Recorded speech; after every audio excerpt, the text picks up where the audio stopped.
Hello friends, मैं रानी कुमारी आप सभी का स्वागत करती हूँ। हम लोग पढ़ रहे हैं Indian polity book M Laxmikanth की। इस बुक में हम लोग चैप्टर 4 पढ़ रहे हैं, प्रीएम्बल ऑफ द कॉन्स्टिट्यूशन। तो फ्रेंड्स, चैप्टर 4 में आज हम लोग फेटर्निटी के बारे में पढ़ेंगे। फेटर्निटी का मतलब होता है भाईचारा, लेकिन इस चैप्टर के स्टार्टिंग से लेकर के इक्वलिटी तक मैंने पहले ही पढ़ा रखा है। अगर आपने उस वीडियो को नहीं देखा है तो डिस्क्रिप्शन बॉक्स में उसका लिंक है, आप पहले उस वीडियो को देखिए, फिर आप इस वीडियो को देखिएगा तो आपको चीज़ें ज़्यादा अच्छे से समझ में आएगी। तो फ्रेंड्स, अगर आपने अभी तक मेरे चैनल को लाइक, शेयर और सब्सक्राइब नहीं किया है तो प्लीज़ मेरे चैनल को लाइक, शेयर और सब्सक्राइब जरूर कर दे। तो चलिए आज हम लोग देख लेते हैं फेटर्निटी में क्या है। तो फ्रेंड्स, फेटर्निटी का मतलब होता है भाईचारा। तो भाईचारा होना चाहिए।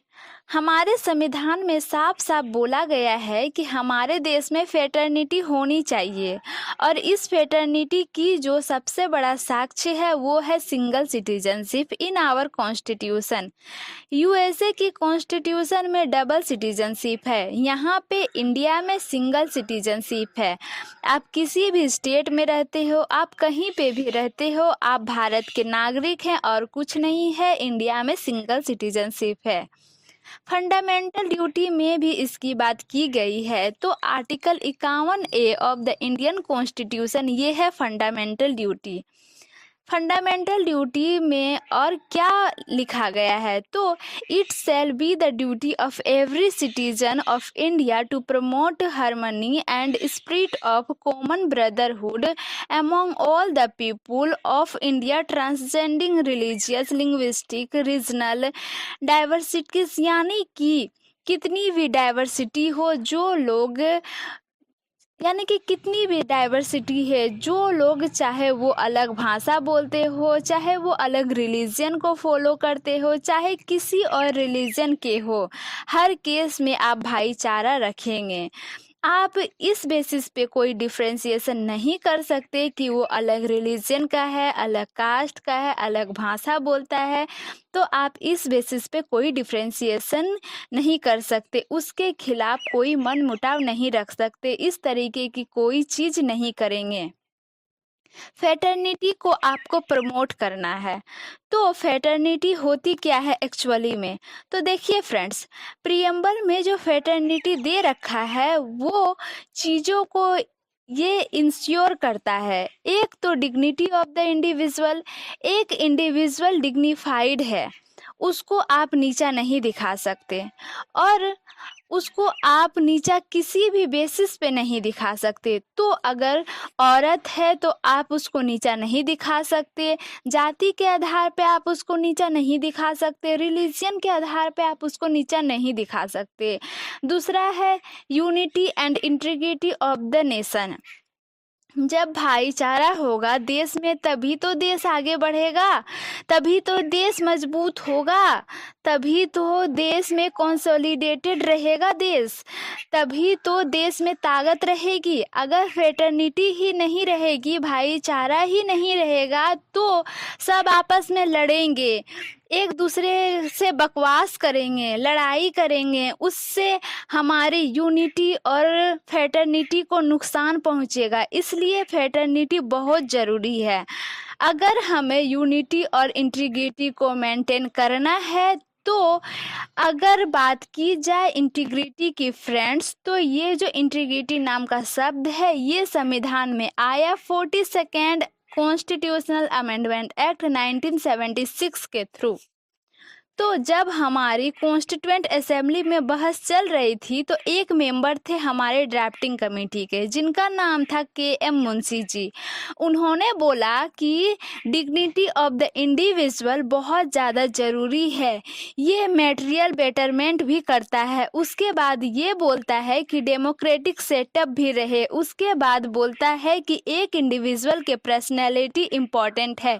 यानी कि KM मुंशी जी के हिसाब से जो डिग्निटी ऑफ द इंडिविजुअल है, इस डिग्निटी से यह निकलता है कि एक पर्सन ऑफ पर्सनैलिटी, उसका नेचर अनटिल एंड अनलेस उसका नेचर किसी और के लिए परेशानी नहीं कर रहा है। दूसरा, एक इंडिविजुअल की डिग्निटी होनी और दूसरा एक इंडिविजुअल की डिग्निटी होगी तो शांति से रहेंगे, दूसरे से लड़ेंगे नहीं, भाईचारे से रहेगा तो जो हमारा डेमोक्रेटिक सेटअप है वो भी मेंटेन रहेगा।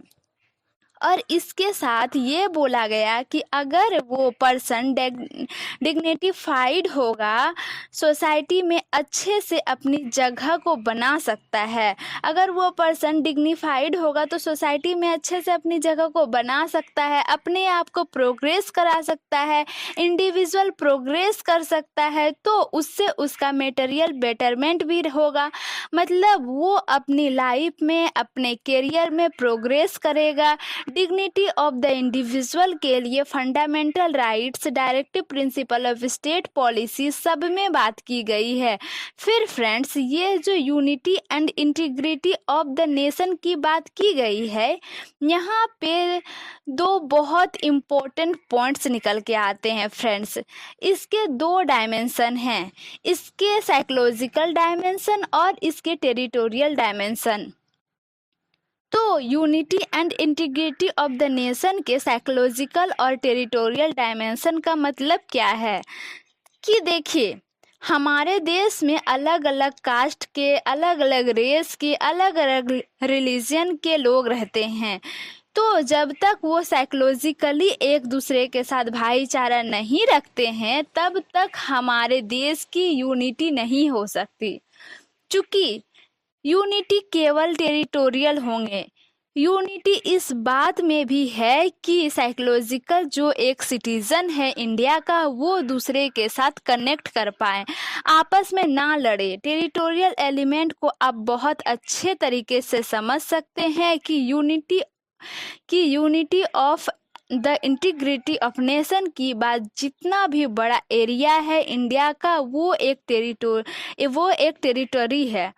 कोई ये नहीं बोल सकता कि हम इससे अलग हो जाएंगे। और जैसे कि article 1 of the Indian constitution में देखते हैं, article 1 of the Indian constitution बोलता है कि इंडिया को यूनियन ऑफ स्टेट, और यूनियन ऑफ स्टेट का मतलब क्या निकल के आता है फ्रेंड्स, कि हमारे देश में किसी भी स्टेट को यूनियन से अलग होने की ताकत नहीं है, परमिशन नहीं है। हमारे देश में कोई भी स्टेट यूनियन से अलग नहीं हो सकता।